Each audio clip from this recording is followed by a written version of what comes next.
Yeah, trendsetter, whoa, league of my own, it don't get better. No, read what I wrote, I'm a bestseller. Yeah, reach for my goals, hit it dead center, hit it dead center. Bullseye, hit it the most, is no misses. Something like fish in a barrel, it's no different. Blindfold on me, I still got the most vision. Trendsetter. Hello and welcome to another episode of Carnivore Evolution. We're with your host, Mark Ennis, and myself, Victoria Olson. Today we have a second visit from author and endurance athlete and retired educator, Duncan Smart. Welcome to the show again, Duncan. We're happy to have you back. How are you? Thank you very much for the second invite. I've been looking forward to getting back to talk to you guys. I'm good. I'm very happy. Today was the first day back in school, and I didn't have to go back to school today. There you go. I was going to enjoy looking at all the emails, but then the school just cut me off because they don't want me to see any of that. So probably better for me as well not to see any of those emails. Yes. I like that feeling of being retired. Well, Duncan, we're here to talk to you again about a lot of your interests. Particularly, we'd like to start with your endurance athletic experience and training as a carnivore. Could you expound on that? Give us some information on how you're doing that. Yes, of course I can. When I originally started this way, it was low carbs. I think I touched on that last time. I started going down the keto route, maintaining less than 50 grams of carbohydrates. That's the way I first started, maybe 12 to 24 months. Then when I sat down with one of my colleagues who was a very, very good marathon runner, and I've been to events where he's won marathons here in the UK, and he is an avid carbohydrate loader. He would load it scientifically. He would train his body to absorb as many carbohydrates as possible. And then before the marathon, he would load up that he would take so many grams of carbohydrates per kilogram of body weight, and he knew what would work for him. So he was adamant that my times would go down once I started eating this way. In fact, he was adamant that it would be detrimental to my health. Actually, I've lost that friendship. I think over the years, they've sort of detached themselves from what they fear, and that's the way we eat. Anyway, back to my friend with this marathon training. So every weekend we would meet up for a 5-kilometer race, 3.1 miles, a speed event. And what I noticed over the time was, as I started eating this way, my actual speed declined. I started to lose speed. And it was a little concern if you are governed as an athlete by speed and times, maybe dropping off 30 seconds, maybe a minute over that 5K time. But what I did notice on the positive was my recovery was so much quicker. My heart rate possibly wasn't quite as high as it would be when I was burning the carbohydrates previously. So perhaps my perceived effort was not as great. Maybe I wasn't pushing myself as hard. I don't know. I didn't actually quantify it. I was only measuring my heart rate. But I certainly felt as I was losing speed. And my friend was adamant, and he actually started to support his hypothesis that I wasn't going to be as quick. But at the same time, my endurance started to increase because the recovery and perhaps maybe the heart rate was lower. So if my heart rate was maybe 10 beats per minute lower, then I could carry on longer.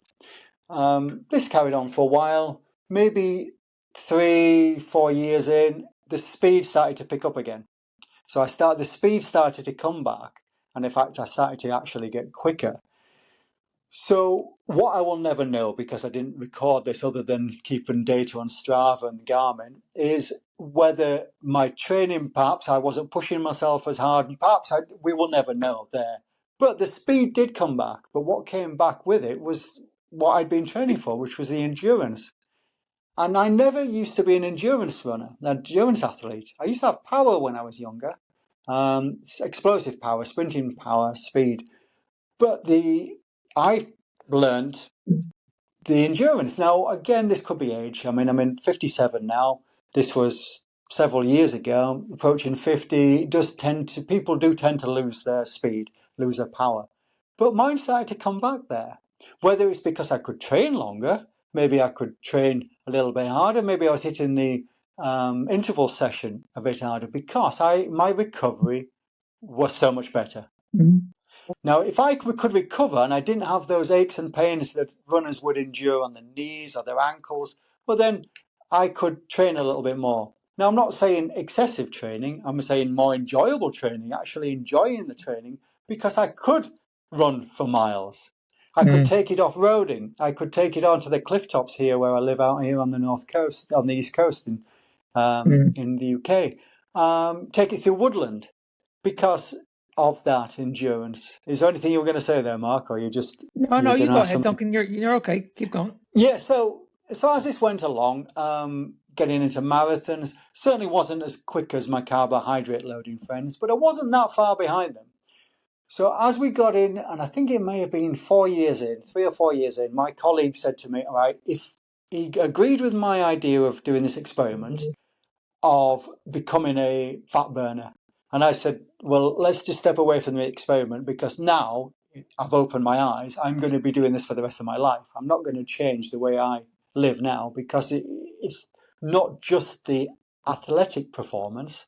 It's healed my body on so many other levels as well, and the way I feel. But we won't discuss that. We'll continue with this. So what he said to me is, if I was willing to experiment with this, why don't I experiment with carbohydrates again, to go back into a carbohydrate using his method and see if I could use that as a rocket fuel and see how it would work. And we agreed to go to Manchester Marathon, which is probably the second largest marathon here in the UK other than London.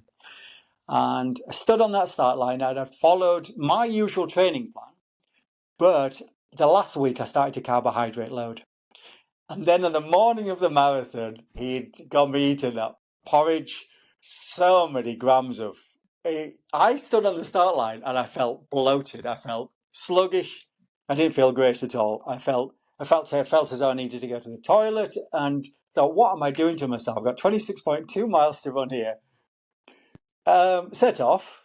Within a couple of miles, I felt great, and my speed was getting quicker. I was starting to run quicker than I'd trained.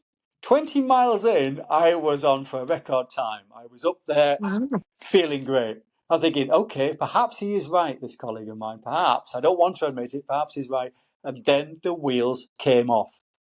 And they came off big style. Yeah. It was almost like a click of a switch. They just fell off to the wheels. I struggled to walk the last 6 miles into Manchester. Yeah. The support is fantastic. There's flags flying. There's people shouting, come on, you baby. There's not many in front of you. I could not walk. In fact, I started to shake. I was trying to grab for anything I could. It was gels from the side of the road, jelly babies, water. Nothing was working. And when I finished that, I really felt ill, and it took me days and days to recover. I'd made myself very poorly because my body then was thrown out of fat burning, and it couldn't access that fat. Well, it probably wasn't enough. I don't know what was really going on there, but I thought from that day, never again. Now, even walking in that last few miles, I still got a really respectable time. Really respectable because I'd gone out so quick to start with. But that was immaterial. It was not something I'd want to ever repeat just for the price of that time because I felt shocking.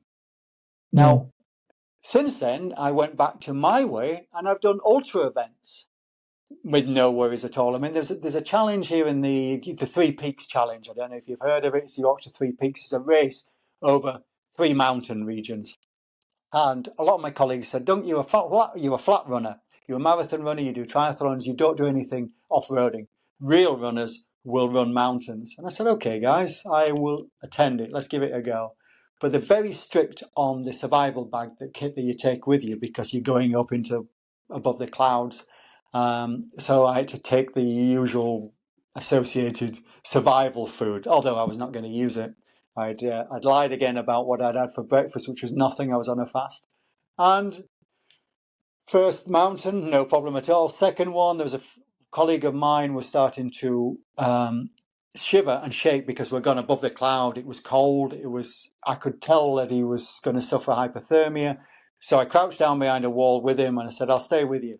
Although I started to shake then because very low body fat at this point. and in a shorts and a vest, and it's quite high up there. He was a carbohydrate burner, but his shaking went shocking. So I said, I'm going to get you back down this mountain, whatever. And anyway, as I started to take him down, there was somebody a medic that could save him, and I picked up my run again. And I continued the whole event, which was 25 miles up three huge peaks. No problem at all. Finished it, came back, showered. I still hadn't eaten since the day before. I was absolutely ravenous, as you can imagine, but it was fine for a couple of more hours. I waited until everybody else came back to the accommodation we were staying in, and they cooked their high pasta foods, and I had my very fatty, meaty food. And so I went back the next year and did the same again, this time without the colleague that was suffering hypothermia. It's incredible. It's incredible. It really is. It just proves one point, because I see this all the time in the gym when I'm in the changing rooms. They're always going on about the recovery. They're always like, "Oh my God, like I'm struggling." And these guys are younger than me, and I'm listening to them, and I'm like, "Oh my God, they're talking about the sauna. They're talking about the ice baths," and I'm like, you can clearly see that the diet is just shit. Yeah, and when they're talking, they're sipping on these energy drinks, and they're sipping on these Rice Krispie bars during their workouts. And this is what people need to understand, that when you're running off carbohydrates as an energy source, it's going to run out very, very quickly. So it's going to only last for probably about 2 or 3 hours, and then you have to refill. You have to refill every couple of hours. Whereas when you become fat adapted and you become deep into ketosis, you can go days Yes. without eating food. Because I know this, because I know a guy who's actually done this. I know a guy that done a marathon. He done 3 consecutive marathons on a fast, and all he did was 24 hours before he did his walk, he had an unbelievable amount of fat. That the day before he planned on doing a 3-day fast and doing 3 marathons, one day in a row. He did 3 consecutive marathons, and he never had any food during that period. None, whatever. He was able to come off his energy reserves. Unbelievable. I've actually interviewed this guy on my podcast. This guy is ripped, he's shredded, he looks incredible, and he's been on carnivore for over 10 years. And this guy is living proof that no athlete in the world needs carbohydrates. None. Not one. Now when you look at can it improve body composition? Of course it can, because it will fill you out. So when you look at like the bodybuilders, and they want to retain muscle, and they want the size of the muscle wants to get bigger. Of course you can add them in, but people need to understand you're not growing muscle by adding carbohydrates into the diet. You're growing the size of the muscle. There's a big difference when you look at a rugby player and you look how big they are. They're powerful. They're strong. Like 50% of what they're carrying is body fat. It's not muscle. So you can see when they come out of rugby, and then a year later you're looking at these people and you're like, holy shit, they've lost an awful lot of weight. They've lost a lot of water weight because they were carrying too much water weight. That was coming from carbohydrates. You know what I mean? And this is what, when you look at the biggest guys, huge guys in rugby, as I said, these guys go up to about 24 stone, and then within a year they lose around 7 or 8 stone of water weight, and they're very, very skinny. And people are saying like that can't be healthy, but it is healthy because you're losing all the water weight. You're losing all the excess water. And when you look at someone who's obese, when someone's really obese and then they step on the weighing scales and let's say they're 300 pounds, when you remove the water weight from their body, what happens? They lose an amount of weight very, very quickly. Probably in the first week, they're going to lose around 25 pounds in water weight. And they're going to be like, holy shit, like, is this normal? Yes, it's normal. You're only losing water weight. It's not body fat. You know what I mean? So we need to move away. I know I'm going a little bit off topic here, but what I'm trying to say is that when we look at carbohydrates for performance, it's been proven time and time and time again.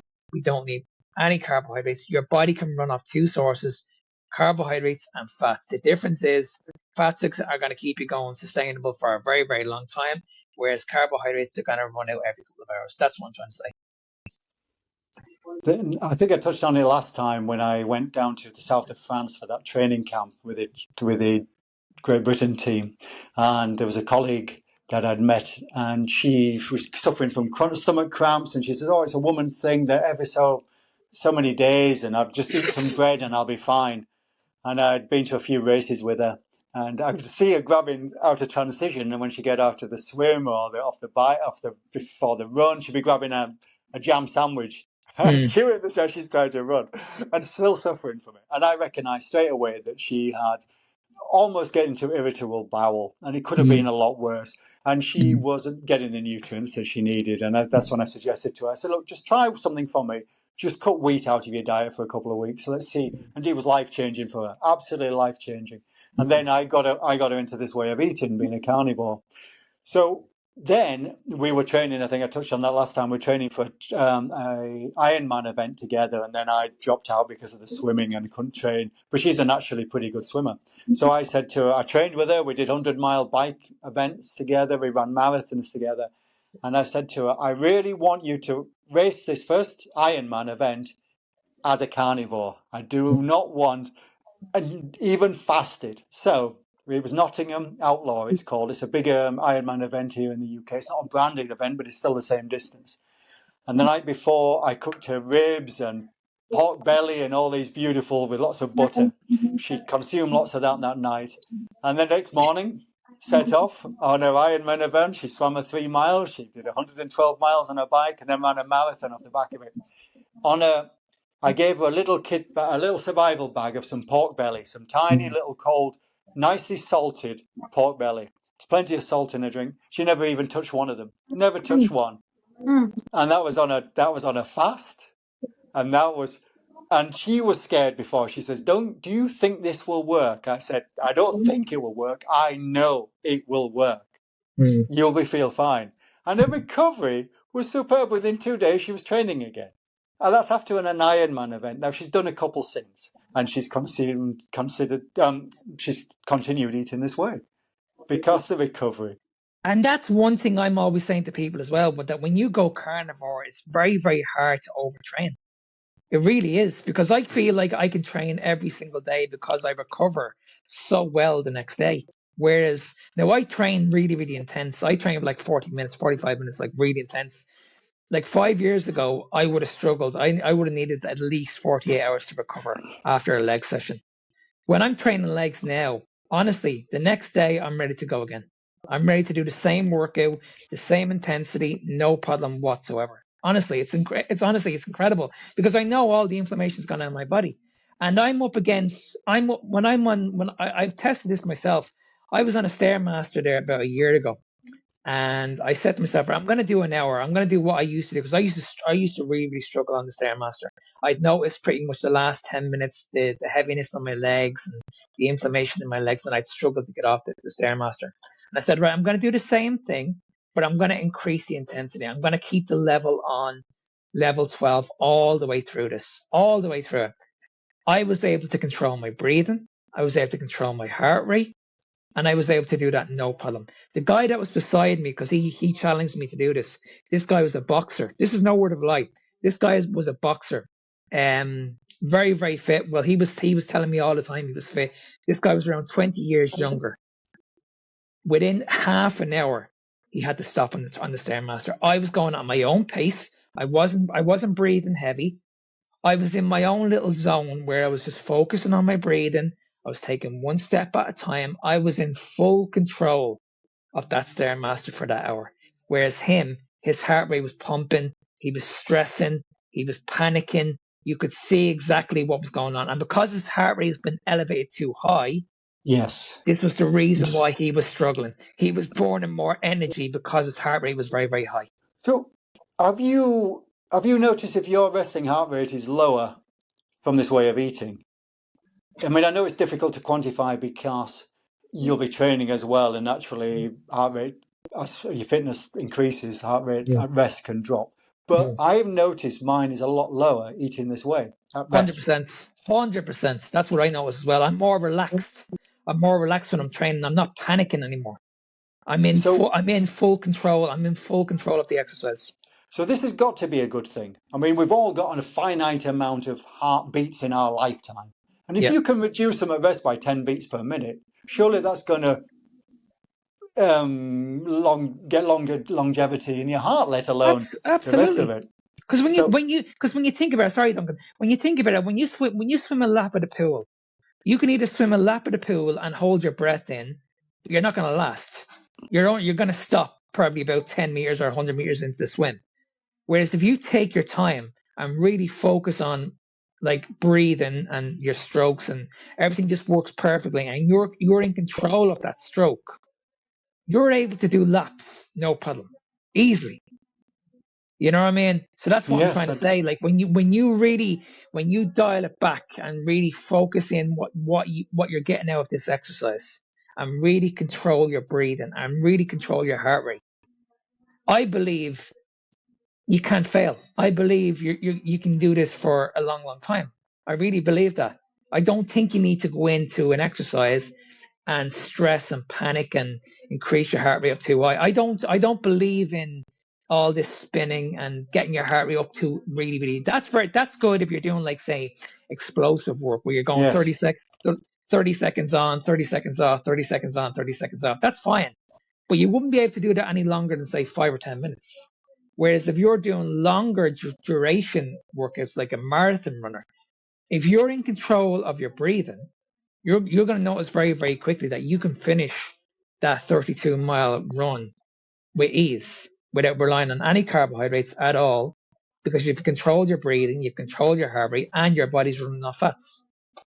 I mean, if I sit in zone 2 on my heart rate, I can just keep going indefinitely. I feel as though I can until muscle fatigue cuts in, Yeah. and that's down to training if I haven't trained enough and that muscle fatigue. But zone 2 sits there beautifully. And I do wonder, back to those years when I thought I lost my explosive power or my sprint speed, well, it wasn't really a sprint speed because it's over 5 kilometers as a speed. Perhaps I just wasn't pushing myself into that higher zone anymore because I felt really happy in a lower level. This last year I was smashing times on my bike races, really smashing times. Not just I was taking huge chunks off it, but I think I just pushed it a little bit higher.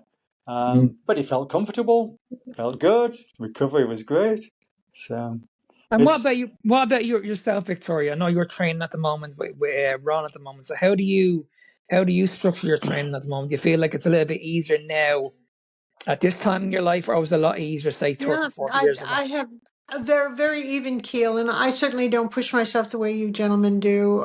Just lift weights. I'm at a point where I want to be able to lift a grandchild, so Mm. I'm not pushing for anything but No, but no, maintaining. no, but what I'm saying is a lot of people, and yeah, I don't mean any disrespect here, but I'm just saying a lot of people that your age would struggle. You would see that okay, they wouldn't even go into the gym. They'd only Oh go yeah. swim. They'd only go Oh swimming. certainly. They'd walk on a treadmill. Yes. You know, what I mean, They do the they're just chair yeah, yoga. Yeah. they're just taking it easy. They wouldn't go near the weight training. Whereas with No. you, because you're eating this way, you're probably killing it in the gym. Yes, it's different for us. Yeah, Yeah, we are a lot more active and able to do it longer. We our contemporaries are way behind, yeah, unfortunately. yeah. I That's did what I have meant. I had a question for Duncan. Duncan, when you're doing your endurance events, how do you hydrate? Have you found that you need to drink as much water as you did before you became a carnivore? I drink a lot less water. I don't need as much water I by thought a so. long way. Yeah. You know, it's Mhm. in fact I've been pulled up in a few times because my general rule of thumb for me is anything over 2 hours I'll take water with me. Less than Yeah, 2 hours, I'm not too concerned. It just sits heavy, and even then my water is salt with good quality salt in it. It's more for a little bit than a big drink of it. Um, Mhm. I mean I have run myself, as I said in my experiment last time, that ultra run where I was so depleted of water, but it was still fine. It just was foolish, really, because of the blood volume. But no, a lot less water. If it's hot, I tend to pour more on me to help me cool than I yeah, drink. There you yeah, Um, go. I found that I could even take a little bit in my mouth and spit it out. It sounds horrible, but that actually helps us just as much than actually consuming it and taking the water in. Yeah. Mhm. I'm But the same. Like I hardly drink any workout or any water during my workouts anymore. If I am going to Mhm. drink any water, I'll take a sip. I'll gargle it and I'll spit it back out. But there's, other than that, I'm fine. yeah, there's an excellent book, Waterlogged. Is it Tim Noakes? I can't think who wrote Waterlogged. It's really hard to get hold of a copy now, but it's a Really? beautiful book, I really well hadn't heard of written. that. Yeah, it's Doctor. I'm Mhm. sure it's Doctor Tim Noakes, but somebody will correct me on that. I know I got a copy of it because it took me a long time to track it down. But he goes into that in detail, into a lot of detail, and says that actually it can do more harm for marathon runners and endurance runners consuming too much water than Yeah, not enough water. yeah, yeah, Um, 100%. Yeah, so Yeah. it's But and that's he what they're goes, up against. They're up against dehydration and hypoglycemia. yeah, And you'd yes, think that the light would go on when they hit that wall. but for carbohydrate burners, they do need equal quantities, if not probably even more water for each oh gram of yeah, yeah, carbohydrates. 100. Yes. Oh yeah, Yeah. 100%. Yeah, Hmm. yeah, definitely. And Yeah, and then, I mean, I know it's quite a topical conversation about muscle cramps for carnivores because people go through this issue, and I did. It was a learning curve getting cramps, but I think it's more about the water in the muscles that yeah, that's yeah, leaving those muscles. yeah, Hmm. I mean, in the early days when I'd finished an event, and they always give energy bars, they almost give you a tray of cakes after. It's still at the competitions here in the UK. They have cream cakes and all types of things for people after they finish these events. mm, mm, And I remember early on, because it's there in front of you and you've done an endurance race, it's taking one of these and eating it. And then suddenly within, I'm talking minutes, I'm starting to cramp up because my muscles suddenly go, whoa, they want that fluid. yeah. Okay, I think I've got it right with the minerals now, I'm pretty sure. And I just use a good quality salt. That's all Hmm. I did. I remember when I Me did my too. yeah, I did my bodybuilding competition like 4 years ago, and I was only running off fats. And these guys in when I competed with these people on stage, these people hadn't drank water in 24 hours. Now these were living off the standard like diet of eating carbohydrates every couple of hours. But honestly, when these people stepped on stage, you could see they were cramping up. You could see the muscles cramping up. You could see they were in severe pain, and they were just ignoring it. And literally, before I stepped on stage, all I had was a little bit of salt on my finger, and I put it on my tongue. That's all I had.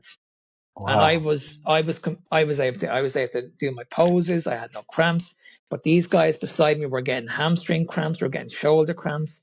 It was honestly, it was horrendous to see. It was really, really bad to see because they were just pure dehydrated.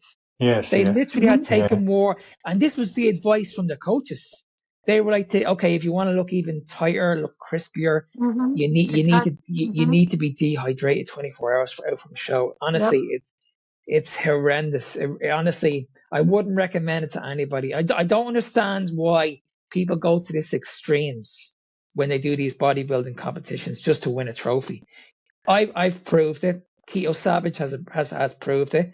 You can do a contest prep on a full fat adapted diet. Trust me, I've done it. And I was competing against like really I chose to go to America and compete against enhanced people because I wanted to test Oh, myself yes. again. I wanted to test myself against these people that are on steroids and they're on TRT. And I said, right, I'm going to give it a go. So I said, right, I'm going to do the whole carnivore diet. I'm going to do the recomp, everything myself. Went over to another country. I competed again against 25 people. This was my first ever bodybuilding competition. I came in the top three. Wow. Wow. The top three. Bravo. I was walking around with 4% body fat, veins coming down my abs. Oh my gosh. I may have not been the biggest guy on the stage, but I can tell you right now, I was the leanest guy on the stage, without a shadow of a doubt. I was walking around with, like I said, 3%, 4% body fat, and Gosh. anybody who walks Oh, That's, around we with that lost I him. amount of think we body fat who's lost him. eating Oh my carbohydrates, goodness. they will tell Well, you out I used straight to do it's not lifting sustainable. back when I was in You're my going to be 40s. running Now in the this is back 30 room and you're years going to be eating ago. all these carbohydrates And straight away. I got No myself word of a lie. tested I at was able to function properly. I was Illinois able to talk properly. University. They I had a was dunk working that day. tank for testing body I did fat. about a Oh, 5 hour And yes. shift this online. is back in my I was able to carbohydrate function no days, and I problem. was really And I was working on stepping on lowering my stage a body couple of fat. And hours the later. lowest I ever I was got was very, very relaxed. 17%. Very, very And I was relaxed just stepping on so stage. aggravated in that the I couldn't back get room, any they were lower. all But I'm eating their wondering now if I did carbohydrates it and panicking carnivore, and having if their I could legs up certainly against the lower it. wall and Possibly, but keeping then, as you themselves know, a relaxed. woman's body I will was be a walking around couple of shaking percent people's Yeah, more hands. than a we're a I little was male's. like, So "How are different from you? Where are there's, you men. from?" yeah, All Yes. there's this. I nothing you was can really do full about of that. But I energy. mean, it's an At this advantage for stage, lots I of had no reasons. But food. I it's hadn't eaten a meal that's for, interesting. Now, what Mark was Jesus, touching I'd on say there with around maybe the 12 to 14 about hours. the weight training, Literally that you no can do food. so much more with his And lifting. I stepped on Yeah. My stage. general winter All I had, training as I said, was a follows a little bit of once salt. the I had no season water, finishes. maybe a little My bit of last water. I race had is a tomorrow little bit of evening. salt, and I Then I struck start an those 8 week poses, and I had program. I no have a little cramps rest, and then whatsoever. I have These an guys were eight like week program zombies. of They were falling. They were strength falling work, down on which will stage.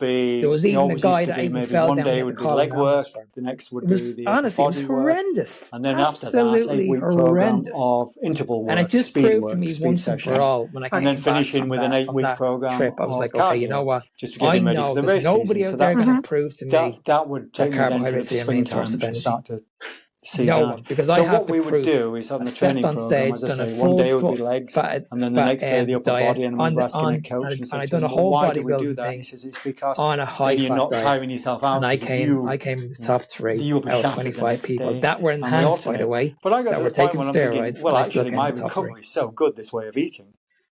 Why can't I do them both at the same time? So my sessions lasted a little bit longer, but I got leg and upper body in at the same time. Because in my idea is, when I'm racing, I'm going to be using upper body and lower body at the same time. So this last season, I ended up some days doing 4 races in a week. So one day I did 3 consecutive races, and one of them was a 50-mile bike race Oh my at, gosh. Oh my at, goodness. at speed, and then a 25-mile bike race the next night. And this is going to school during the day. I'm just, so when the students are saying, "So I'm so tired, I haven't got time to do my homework," Yeah, I said, they don't I'm, know I'm gonna tired. I'm gonna go and do a 50-mile race tonight. Then come and plan your lessons and mark your books. That's So, funny. but yeah, I think it just works that way. So. And injuries are lessened. I did hurt myself lifting. I herniated a disc, so I stopped lifting. But I noticed that in the meantime, whatever I do, I never get an injury. I never pull a muscle, even nothing. It's always even keel. Do you know, that's something I've noticed as well. I don't know whether it's I'm very careful, but very, very rarely suffer from anything. If you become aware of a little tweak or a little tight muscle, you can work on it, you're a little bit more careful. But Hmm. within a day or two, you bounce back. And I've got many colleagues who have fallen by the wayside with repetitive injuries that it's stopped their Yeah, racing. I mean, back to a couple of the colleagues I mentioned earlier with their marathon running and their carbohydrate, they've retired from competing. They're younger than I am, but they've retired because they've exhausted themselves. Absolutely, the body. I mean, there's one guy, and he's not even too sure why. What's happened to him? He's just completely run out of energy. His whole energy system, I seem to have changed. He's been going for tests. Nobody can get to the bottom of what the problem is. It's chronic fatigue. So he's just stopped competing. And that's a he shame. would never admit to it, maybe the way that he was forcing all those carbohydrates into his system. What we don't know is if some of these guys, because I know it does happen, that they take performance-enhancing drugs. Possibly that's another thing that could have been happening. And it's in the age grouping here in the UK. There's lots of that. I mean, But you, they but tested. but you know why they take these drugs, don't you, Duncan? They take these drugs because it speeds up recovery. That's the reason why. So when you look at guys that are like our age, they rely on TRT because they're losing their sex drive.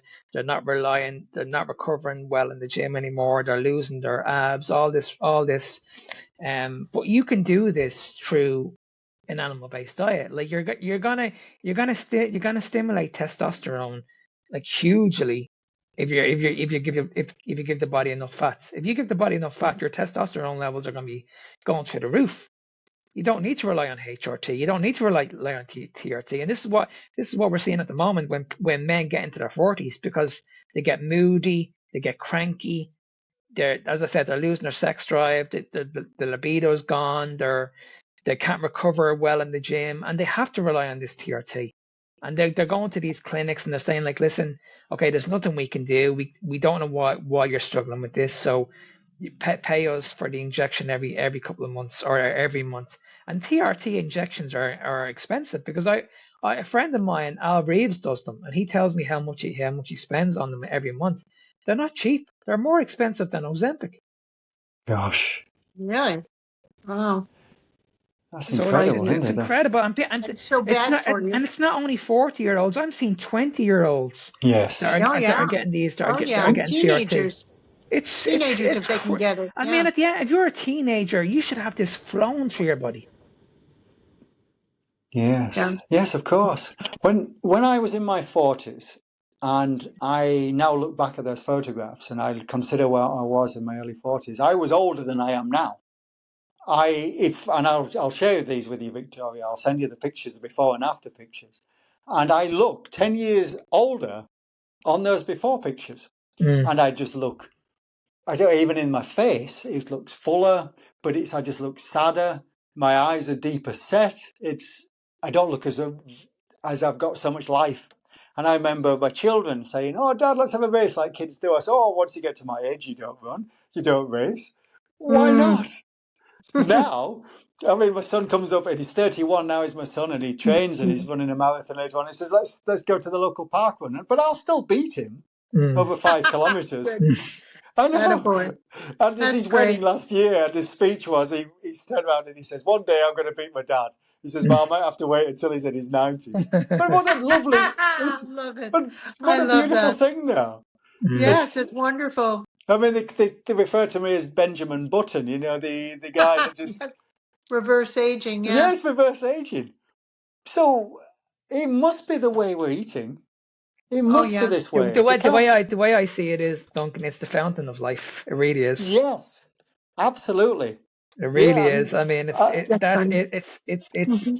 it's literally it, changed my life.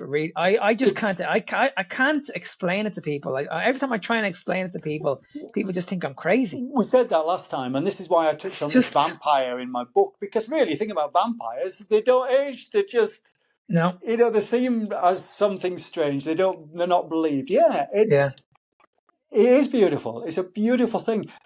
When I worked, it was at school I worked at before, the pupil referral unit, and I think I told you about the head teacher that I fell out with a lot because she got me trying to serve the students the free breakfast and give them sugar because it stays so bland. And I said, "Come and get your bowls of white poison," and I did that.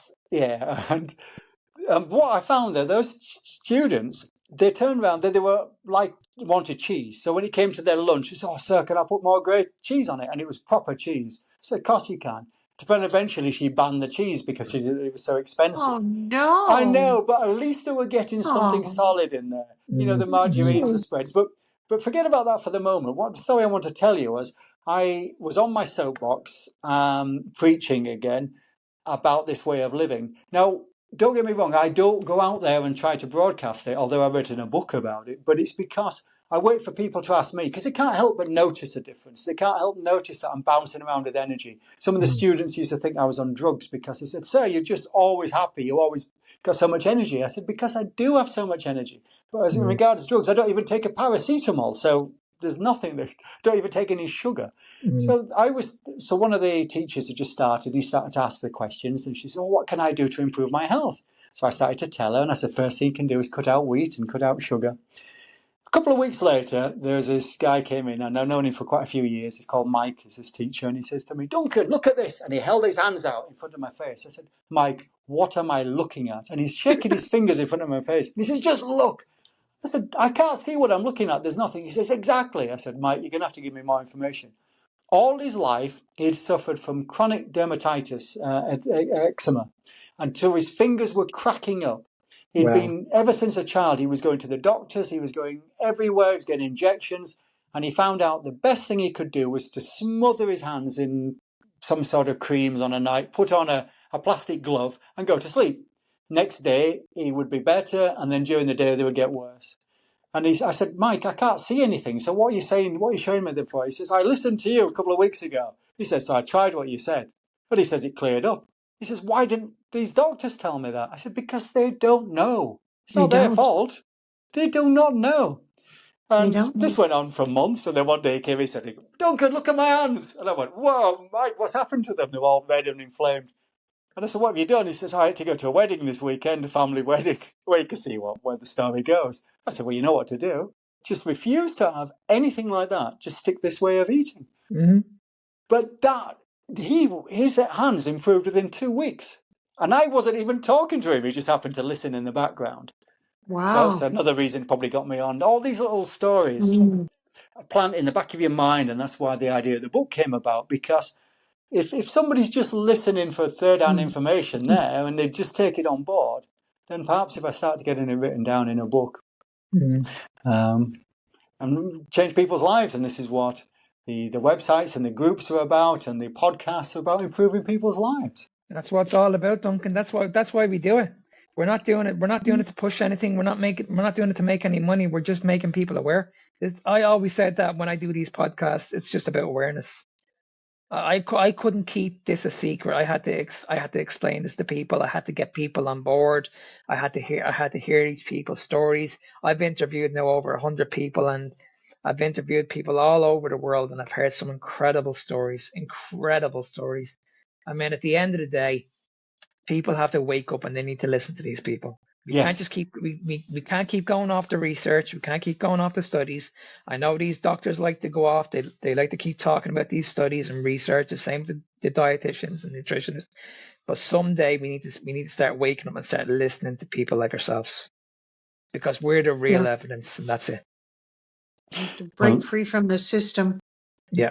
Well, hopefully you'll get to talk to Anna, my partner, who's been a vegetarian over 30 years. I'm actually looking forward to it. Yeah, that's going to be really interesting. She's a very intelligent lady. She speaks several languages, and she's done a master's in biological engineering, so she does know her things. And when I met her a year ago, that was quite an awkward conversation, because a vegetarian and a carnivore. But what I noticed about her, I thought this might work, is every few hours she was having to eat. So we went for a lovely romantic walk on the beach that might have gone on for a few hours. She would stop and eat. And then she would say, you haven't eaten anything. I said, no, I ate yesterday. I'll be fine. I'll be fine until this evening. And she was needed to consume this food. And I could see on her face and I could see in her eyes that she was very intelligent, so she would eat wisely. And she had a coach because she was working out a lot. She had a nutritionist, and she had a diet plan to follow. And I would ring her and speak to her, and she was having to go for a walk because she was so full on food. And she says, you must be like that in eating meat. I said, no, never.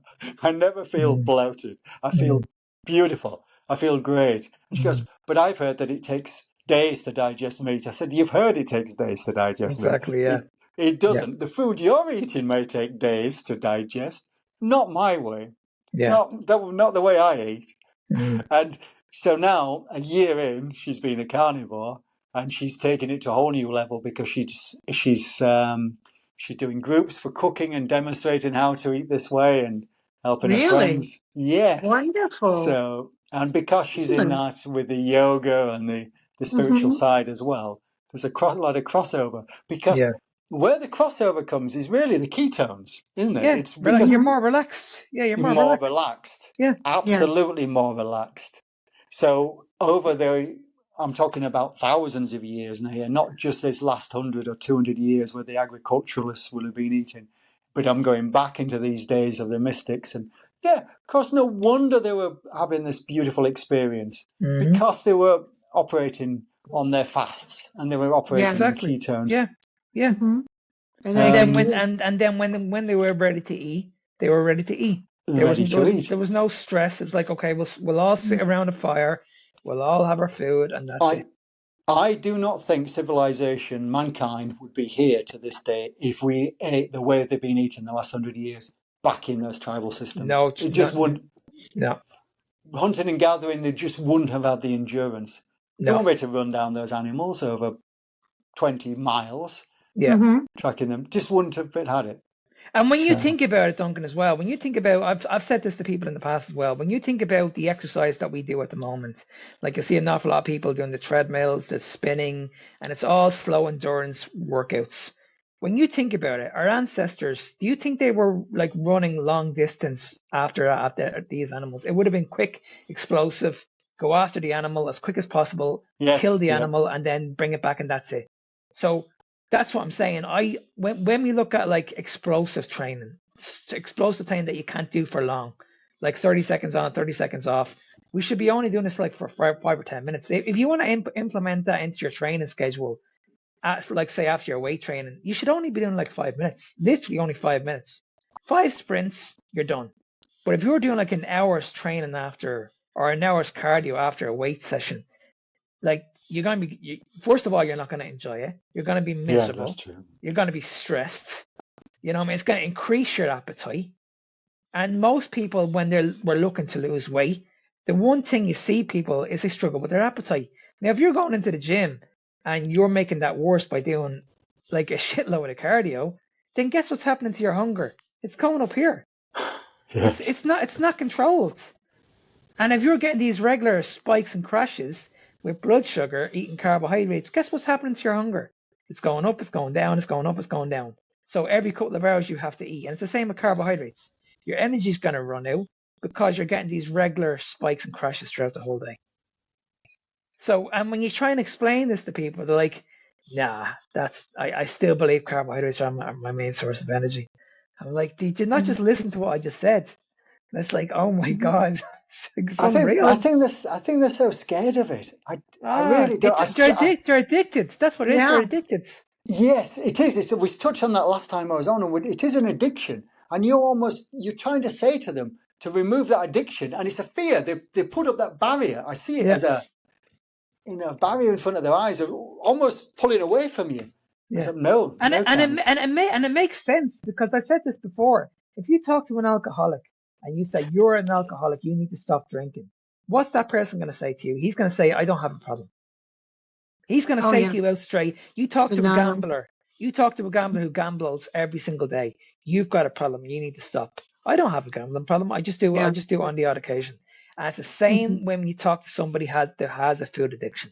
When you say to somebody, you are addicted to sugar, they'll get angry about it. They'll get Yes. angry about now. Whereas us, we're very, very relaxed. That's the one thing I've noticed with the carnivore diet. I'm very, very relaxed now how I speak to people. I'm Me very, too. very relaxed. Yeah. Whereas before, I would have felt my anxiety coming in. I would have felt these panic attacks coming in. So every time you give me aggression, I would give you aggression back. Whereas now, when someone gives me aggression, I'm completely relaxed. If someone shouted at me, I would still be able to keep my calm. That's I wouldn't exact. be able to retaliate. Does that make sense? Yes, Mhm. yes. I've been talking about this recently because in education, there's quite a lot of violent flare up with these 16-year-old lads. I mean, they're all walking like this. Is probably what's going on in their mind. And I think I touched on that last time. They call me to de-escalate these situations because I'll just be so calm. Now, I've been talking to Anna about this recently because one of the misconceptions she had about meat was not just about it taking days to digest, but that death of that animal would make you angry. She was Yes. convinced that Yeah. was going to make her angry, and Aggression. she was reluctant because she's into all that spiritual side. She didn't want to get the aggression. But now, this is a year in, she says, I cannot believe how I got that wrong. She's calmer and more level than she's ever been. And in situations that may flare up, it might be problems, arguments with the daughter, it's all level and calm. And it's a beautiful way to be. Oh, I think that's going to be another. I think that's going to be another two-part that we have to do, Victoria, because I cannot wait. Because this is as well as I do, Victoria, that the vegans, they always push it against us, and this is what we're seeing at the moment. We're seeing a lot of vegans transfer into the carnivore lifestyle. We're not seeing anybody going into the vegan lifestyle. Nobody. No, not from carnivore. You name one carnivore that has turned vegan in the last 10 years?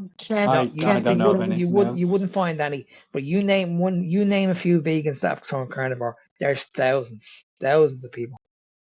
They're probably doing it fairly quiet as well because for lots of reasons. But in the athletic world, there are vegan running clubs, there's vegan cycling clubs. They're quite proud to put, oh yes, here in the UK, they've got the uniform, the running tops, which is vegan runner. and I see them all the time. I cannot go out there and shout about being a meat runner or a carnivore because I will get shot down potentially. Yeah, they're pretty aggressive about it. Yes. I So had carnivore in one of my Instagram handles, and someone sent me a message, and it was a little GIF of a dog being roasted on a barbecue, and it was just awful. But can, why do they think like that? It's just terrible. And can, who does that to a total stranger anyway? And it was nightmarish. I they mean, They're are just going to so attack. Yes. aggressive about it. it's amazing because I'm an animal lover. I love animals, but we have to be realistic here. There is no life without death. That's fact. Yes. And what really annoys me is when they say that you're killing a living animal. But is a plant not a living organ? Is a plant not a living Yes. organ? But this Yes, is at a certain level, it So when certainly you is. pull the root out of the ground, what's it connected to? Where's the root coming from? And I'm like, The earth. these people, Yeah. yeah. So it's coming. So it's like it's you're trying to explain this to people, and it's like when you pull a root out of the ground, what is that root connected to? It must be connected to something that's living. And you're trying to explain this to people, absolutely, and and it's like, it's not. Sorry. no, go ahead, Duncan. And it's not only that; it's also the associated deaths, isn't it? With the harvest. I mean, there's Oh, yeah. thousands of creatures are killed. I mean, I used to be involved. My grandparents are farmers, involved in the harvest, and you would find decapitated rabbits and mice and Yeah, all that yeah, associated. What Anna's found, and she says is absolutely beautiful now, is we'll sit down and share a meal together, yeah, and it becomes a ritual, and then we exactly, can, and she can now thank that animal. We can go to the local farm shop exactly. where the Yes, butcher yes, and the farmer is very proud of the way he's reared those cattle. He's proud of the way that he's looked after them. He's tried to get them killed as humanely as possible. And he's proud of 100%, the way he's butchering it. And we'll buy that 100%, one piece of meat. We will treat it with respect and we will give thanks to that. Now, there's no 100%. way you can do that with your vegetables, your vegan way, because there will be thousands of creatures involved in that death. And who's got the right to say which is the most sentient being or which one's got the more right to live? And then when you look at life as well, what are you going to live on? Are you going to live on plants for the rest of your life? If you're on a desert island and you've been stranded, are you going to go hunting for plants or are you going to go hunting for meat? What's going to keep you going for a very, very long time? And I can tell you right now, any vegan who was stranded on an island would turn carnivores like very, Oh, very yes, quickly. without a Yes. doubt. Without a Very, doubt. very quick. They wouldn't last very long. They wouldn't be able to Survival. live. Yeah, They no, wouldn't live. it's They wouldn't that live on instinct. fruit, and they wouldn't live. No, they wouldn't. They'd die within a couple of days. They would die. Simple facts. Yes, they would. Without So their supplements. So without the they can cut supplements. exactly. Yeah. So that's what I'm saying. Most of them are B12 deficient.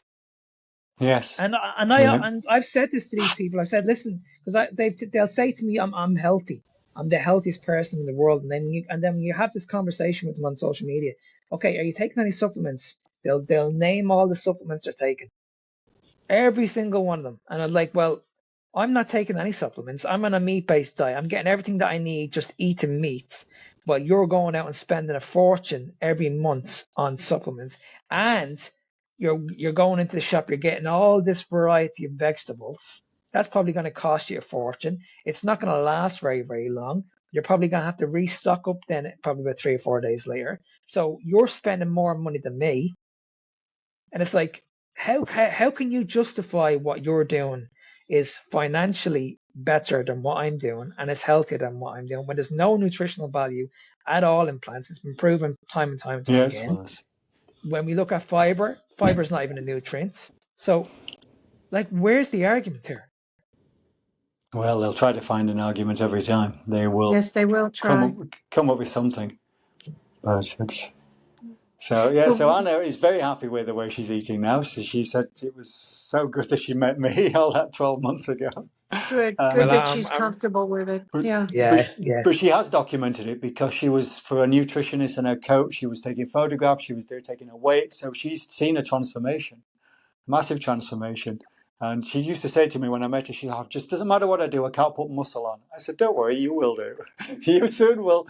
Once you heal your gut Yes. and you can start taking those Yes. nutrients, it's absorbing Protein them. will it's help. it's Yeah. impossible not to eat It's impossible not to build muscle on a high protein diet. Hmm. Impossible. Yeah, it's So, and she looks really good and she feels good and she's very happy now with that. So That's the most it's important thing, isn't it? And amazing. life is all about being happy, isn't it? it is all about being Yeah, happy and I'm the longevity. happiest person I know. You are very happy. Yes, I am. I'm a very happy person. I appreciate everything. And years ago, I had a lot, I found a lot to be aggravated about, and that's gone. It's just totally flatline gone. I'll get a It's little amazing, excited isn't it? about things, but yes, it's Yeah, wonderful. The it's even keel, amazing. the evenness of it. It's Yeah, a because I'm the gift. same as you, Victoria. I used to dread waking up. Honestly, I used to Oh. dread when I was going through my mental health issues. I was just waiting for the day to end. I couldn't wait for the Mhm. day to end. I really, really struggled to get up out of bed. I had no purpose. I couldn't get excited about anything. I just didn't want to be here anymore. But now it's just completely different. Now I wake up with a purpose. I'm jumping up out of bed. I can't wait to get stuff done. I just can't wait. And this is why I just can't understand when we look at mental health and we don't focus on what people are eating. Because I've been in the fitness industry now for over 30 years. I could easily get in shape. I used to advocate this to people, like, just look after your diet, lose the weight, and your mental health will improve. But when people used to get back to me and say to me, I'm doing all this, but I'm still struggling with my mental health, I used to advise these people, go and see your doctor. I haven't got a clue. But go on antidepressants. I haven't got a clue why you're feeling this way. It's not until you learn about this diet, and not only learn about it, you implement it, you eat it, you do it. That's when you know it's a difference. Because my brain fog within a Yes. week improved, and it was all to do with my gut. When my gut improved, it had a huge The, impact on my mind. and as Huge we know, impact. it's well, it's your second brain, isn't it? Your Yeah, gut, it is your second brain. yeah. So it's and It was it just. changes massively everything. And And isn't it amazing? Sorry, Duncan. Isn't it no, amazing that we sorry. have? Isn't it amazing that we see mental health, dementia, bipolar, ADHD? You can clearly see all this as a mental issue, and nobody is addressing the diet. Nobody. They're all saying this is just They're, genetic. It's a disease. yeah, I they mean, you only ignore need it too. yeah, you only need to It's look at how long is ADHD? It's been diagnosed last 20 years, 40 years, Yes. something like that. We never even heard of it 100 years ago. Never even heard of it. But no. all of a sudden now it's rampant. It's huge at the moment. And then when you explain to these people, I think this could be down to the diet. I think this could be down to the amount of sugar that you're eating. These people are thinking that you're crazy. Oh You're Yeah, yes. crazy. You're they're in feeding denial. you're They'll you're feeding ignore your it. brain sugar, and you're telling Hmm. me that I'm crazy. And if you're institutionalized, it gets even worse because in those places like residency hospitals, hospices, you're getting fed sugar, all Yeah, kinds of, Yes. or in at all the end different of the forms, but yeah, it's still sugar. at the end of the day, none of us are doctors. I've never once ever mentioned that I'm a doctor, but No. I'm just saying what this diet has done for me. I've been there. I struggled with my mental health. I struggled with my eating habits. I struggled with my weight for years. And all I'm saying to people is that maybe getting healthy and fixing these issues you may not need surgery, you may not need medication. We're just saying maybe just change your diet. What have you got to lose? Why don't you not just try it? Instead of ignoring it, why don't you not just try it? Absolutely, and I've been saying the same thing for years. I've lost friends through cancer. I've worked with these students that are suffering with ADHD and autism in schools, and they get so angry, like we said Yeah, last time, bouncing off the walls. yeah, So for me to actually stand up and say something about it, as you say, we're not doctors. People won't take us seriously. And the thing is, I got two very strong chapters into that book, and I am saying it as it is. But I'm saying it as it is through the eyes of that vampire because I'm stepping around. It's a third person saying it. The only danger is, will people believe that? But it is, mm, as Victorials tell you, it's all researched and evidenced, and right down to Otto Warburg, who's in his Ravenous. I don't know if you read that book about him when we found the prevention for cancer. But mm, Hmm. nobody knows about this. In the mm, 1920s, he did that. Yes, in the Yes. 1920s, absolutely. And it's when you read that and you think, wow, yes, it's a carnivore diet, it's a carnivore way of living. It's Mm. do not feed those cancer cells glucose or carbohydrates, because that's what they'll thrive on. They won't Yeah, live in a sugar-free environment. But me 100%. saying that as Duncan Smart, the maths teacher, yeah. But perhaps the vampire in the book, they may listen to it. Yeah. We have a gentleman here in Arizona who owns 3 nursing homes, and these are full-time residences for the elderly. And he has sent home healthy. He sent home Alzheimer's patients because he feeds them a carnivore diet. It's very Wow. controversial. Even among the families of his residents, they'll bring sweet treats to the family, and they have to be refused because he's found this to be so. I've tried to get him on the show. He hasn't gotten back to me a couple times, so we'll That's try him incredible, again. isn't it? But That's incredible. Hal Cranmer is his name, and he has 3 nursing homes, and he's Wow. doing it. He's a carnivore himself. The man's Good. So the yeah, man it's the going to be man's an done. inspiration. We need more people like Wow. him. Yes, yes, it's wonderful. We He's honestly been we interviewed need a few we we times. need more people that are gonna fight the system and say, you know what, enough is enough. I don't give a shit. I'm doing it my way because I've seen what it's done for me. That's the kind of aggression that we need to be doing because at the end of the day, these people are suffering in these care homes. They're not getting any help whatsoever. When they go into Yes, the hospital, they're not getting any help. And when you it's go and getting speak to these worse. people, you're getting pushed to the side. I've had enough of this Hmm. shit. I get really angry when I talk about this because I lost 2 people very very close to me last year through cancer. And when I had this conversation with the doctor, I will never forget this. When I had the cholesterol conversation with the doctor, and he turned around and said to me that there's good and bad cholesterol, that's when I knew. That's when I knew. Honestly, I'm gonna swear here. That's when I knew we were fucked. Yes. Honestly, Yeah. I got so angry. I got really, really angry about this. And I was like, okay, 2 people that I love dearly are in your care.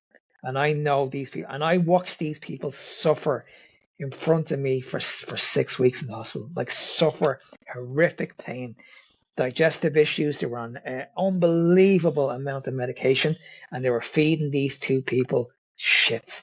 And honestly, it just hurts. It just hurts me that they're I not bet it here anymore. does. It hurts me really, really bad because like this is the reason why we chose now we can't stay here for Christmas anymore because they're not here anymore. We chose Right. that we have to go away. It's just honestly, Duncan, it just hurts. It really hurts. I wouldn't wish this on any family member. And when you look at the biggest scam of all time, COVID, every single one of us fell for it. I used to hear on the radio stations that people were looking through a window watching their loved ones die. It was horrendous. And then we had the audacity every night to go out and clap these people. Sickening. Absolutely. Honestly, now don't get me wrong. I'm nothing against nurses individually. I know they do an amazing job. I get it. I get it. But it's just it's frustrating. It's hard, and I just get really angry when I talk about it. I really do. Because I'm of what happened sorry, to my Mark. because of Yeah, what happened to I my parents get it. last year. I get it. I know. I would like to ask Duncan about his upcoming book, which is to be released this weekend. Yes, going to be Carnivore, the released this manual. weekend. The revamped version. Yes, a more Yeah, compact version. tell us a bit about it, please. Yeah, so it's the core is still the same. It's still written around the same story. I was going to try to remove the vampire, and I actually thought, no, that whole idea, the symbolism is important. It's Hmm. paramount in that book. So all I've done is really repackaged it, and I've made it more of a compact version. Good. So it's not written like the manifesto. It's because what it came to me was if I'm missing out what I'm trying to say, the message is being overlooked because I think it's a bit of fiction. So now it's Carnivore the manual, Good. and it's the way, and it really is. It's there's nothing wrong with repackaging it. I think sometimes we live and learn. I may have had this idea that what I wanted, which was this huge, great big Bible of a manifesto, but the message inside is very important. But we've got to get people to get to that message. It's a bit like me on the street, or a bit like Mark, you were saying. You tell people your message, and they look at you strangely. So if I'm actually putting it through this veil that they're not even willing to open the book, then the message is missed. So that is more of a compact and a paperback version that will fit in somebody's suitcase quite easily, but it is full of fact, and it's evidence fact, and it's scientific, and it's there. And yeah, I want carnivores to read it because they've already bought into this way of living. They know the advantages, but that is something that they can take and hand it to somebody else and say, read this, dip in where you want, read a passage. I get some beautiful messages from readers, people who've read it, and they'll actually relate to a chapter here or there. I mean, there's a chapter in there for everybody, basically, really, that they may have come across. So it's but then as I say, it's a lot of it of what I've come across in my lifetime. So.